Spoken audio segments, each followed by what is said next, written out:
And these next two questions came in from my 4K Blu-ray player review. Jeff here is wondering why these players are so expensive.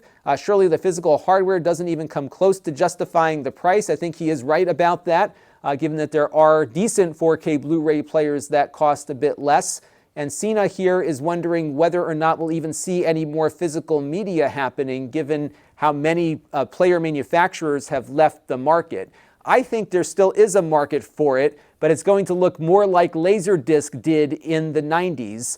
I had a Laserdisc player, I had a home theater receiver. I spent a lot of money back then on it because I liked that experience of the big sound and the crisp image quality. Back then, the only way to get a letterboxed movie usually was to buy the Laserdisc version of it. And the movies were expensive too, about $40 back then. That's close to $70 now when you adjust for inflation, and some of the movies cost more than that. But it was the best way to experience the movies. Enthusiasts wanted these laser discs. They paid top dollar for the discs and the equipment to play them. They kept changing the audio format, so we went from Dolby surround sound to Dolby digital. You had to upgrade your player and your receiver for that. And people were happy to do it because it enhanced that home theater experience. And I don't think those enthusiasts are going away. In fact, I think there's more coming on board every day. But most consumers are going to stream. I have no doubt about that, because it's going to be good enough. But for a lot of enthusiasts, they want the best, and they'll pay for the best.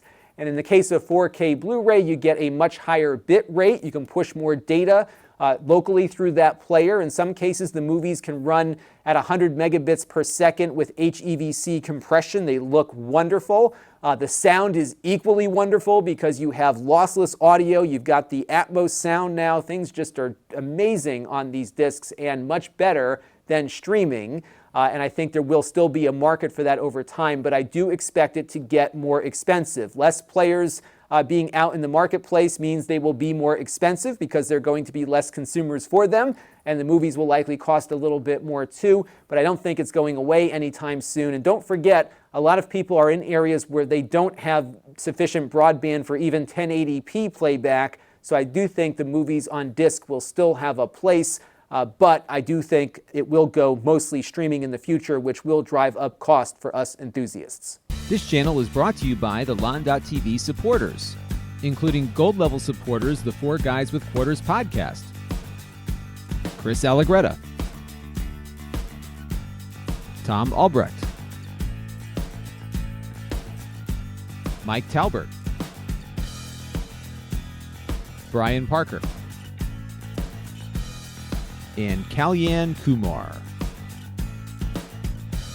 If you want to help the channel, you can by contributing as little as $1 a month.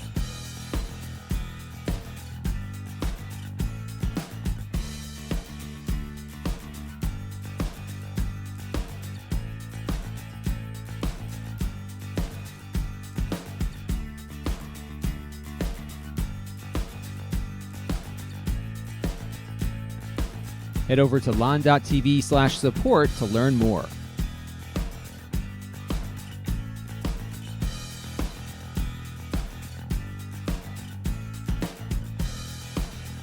And don't forget to subscribe. Visit Lon.TV/s.